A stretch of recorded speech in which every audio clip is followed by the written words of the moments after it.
Right now, we're taking a deeper look into the death of a Westchester woman. She was found badly decomposed this month inside of a home owned by Iona University. Now, more of her loved ones are coming forward to our Blaze Gomez with exclusive information about their concerns and the police investigation.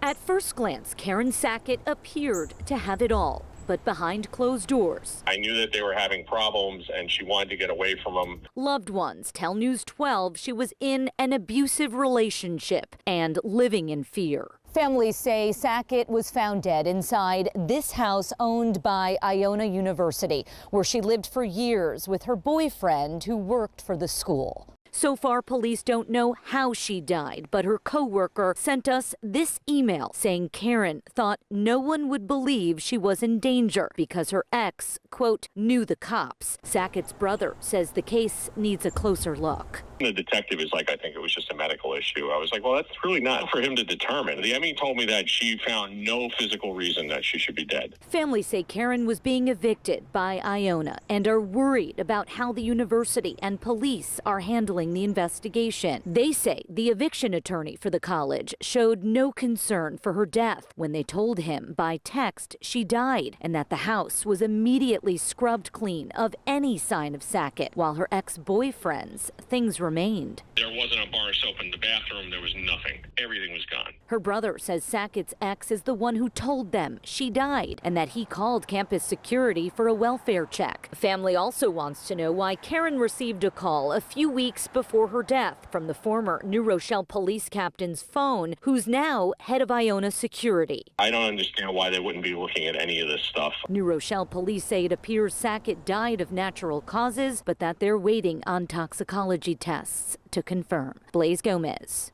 News 12. Iona did issue a statement to say that Sackett had no ties to the school, and they offered their condolences to her family. 10 days after a Rocky Point man was found stabbed to death inside his own home, police are now releasing new information as the search continues for his son, who's accused of killing him. News 12 Long Island's Jonathan Gordon reports from Shoreham. We now know why police have focused so intensely on these wooded areas here in Shoreham. It's because police say that Matthew Zoll, the suspect, crashed his car here, fleeing the scene.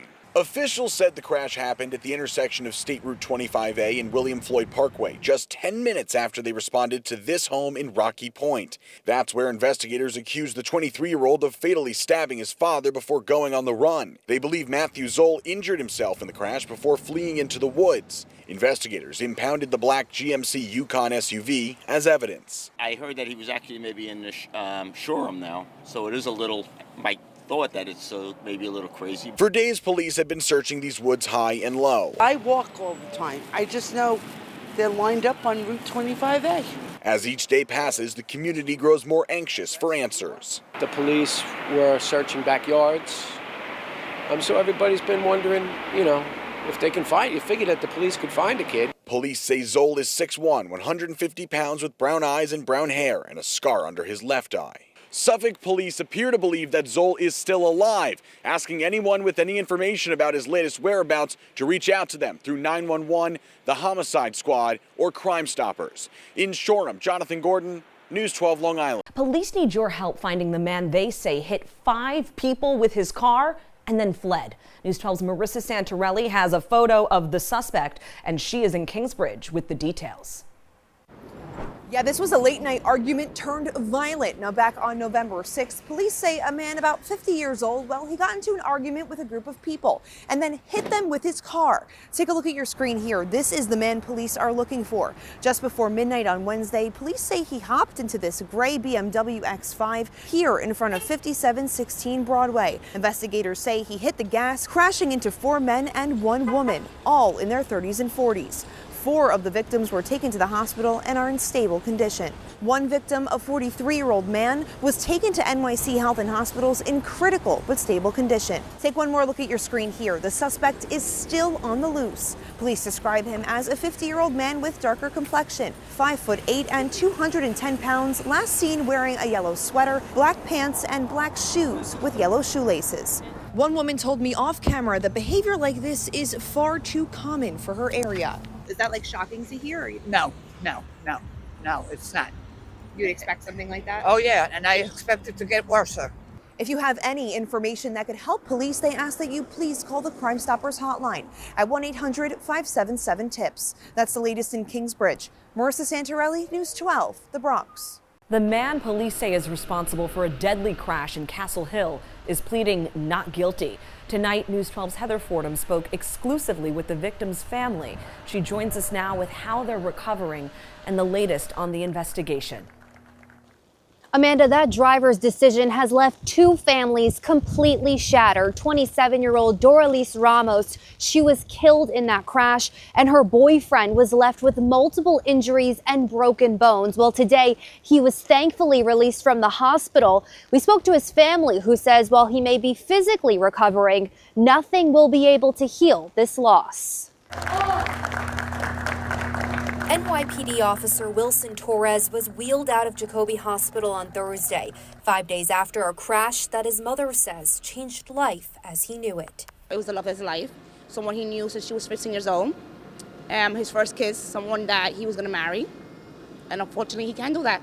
Torres was off duty when he and his girlfriend Doralise Ramos were hit by a drunk driver on Castle Hill Avenue.